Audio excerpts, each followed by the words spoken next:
Bonjour, Mishko Pognon, Quainajish Mundodem. Hi, everybody.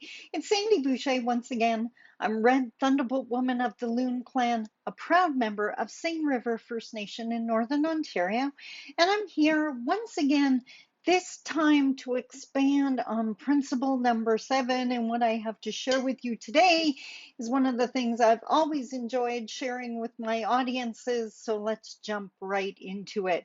But first, a reminder of what principle number 7 is. And here it is. Be your best self always. If you fail, do the next task, conversation, or day better. Ta-da! Now, youth across the country, all over the globe, those that have the opportunity to play video games are slammed constantly because they do. People view the video games as a waste of time or distracting or whatever the case may be. But honestly, I watched my son who struggled in school, who had the classic labels and was told that he would never graduate. I watched him play video games, and it didn't take me long to realize that if he applied the same principles to life that he used naturally in a video game, that there was nothing he couldn't accomplish. So let me explain this to you. I call it the video game analogy, and for those of you on my email list, you're going to get it in this email that contains this video. If you're not on my email list, for one, why are you not on my email list? But two, you can always just send me an email at sandy@sandyboucher.com. Ask me for a copy of the video game analogy, and I'll be happy to send it to you. So imagine for a second we're playing a video game and it's set in a dark, scary castle.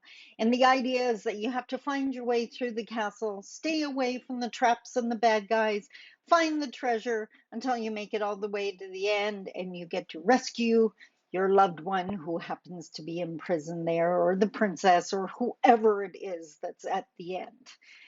So imagine the game starts and you're looking at a long hallway, creepy music playing. On the hallway on each side are doors, and they each lead to a room, and you have to check out these rooms. You go into the first one and you poke around and you check for trap doors and scary things, and there's only one thing in this room. Right in the middle of the floor is this really shiny golden key, like a skeleton key, the kind you know is going to open up something really important. Now, the question is, if you want to win this game, what do you do? Well, any gamer is going to tell you, you pick up that key and you put it in your backpack, because if you're playing a video game and you find a key, I guarantee you're going to find a locked door at some point. Here's the point, guys. Math class is a key. Learning your traditions and culture is a key. Meeting someone new is a key. Learning a new skill is a key. You don't know when you're going to need them, so grab all the keys you can get, and the more keys you have, the easier your journey is going to become. That's room one. You go into the second room and you look around and you poke around, and there is literally nothing in this room. Nothing good, nothing bad. What do you do? Again, if you're a gamer, you're going to scream out, get out of the room. You're wasting time. The clock's ticking away because, of course, these games are always timed and you only have so long to get to the end. But how many people do we know are sitting somewhere, stuck somewhere? It's not good, but it's not bad. So they're just there, wasting time as their life ticks away. On and on it goes. There's so many lessons contained in the video game analogy. And like I said, I am happy to share every single one of them with you. The one thing that surprised me or really got my attention was the fact that my son knew if he failed, if he ran out of time, he didn't waste a second. He reset and tried again.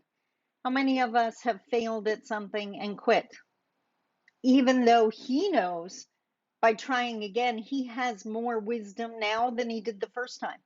He can race past that second room and not waste time checking it out. He knows nothing's in there. He can grab the key in 2 seconds and not waste time. Do you see what I mean? How the video game analogy fits so beautifully? And the part I loved the most, he couldn't wait to get to the next level, even though he knew it was going to be harder, even though he knew it would be more challenging. And there you have it. If only we could apply these rules to our lives, there is nothing we wouldn't achieve. So, one more time, I'm going to remind you of principle number 7. Be your best self always. If you fail, do the next task, conversation, or day better. Remember the video game analogy. If you fail, reset and try again. Use the wisdom you now have to do even better next time. Because I saw a quote this morning that says success is not built on success. Success is actually built on failure. So get out there and fail again and fail again, because every single time you're picking up a key. Until next week, I love you. Talk to you soon. Bye bye.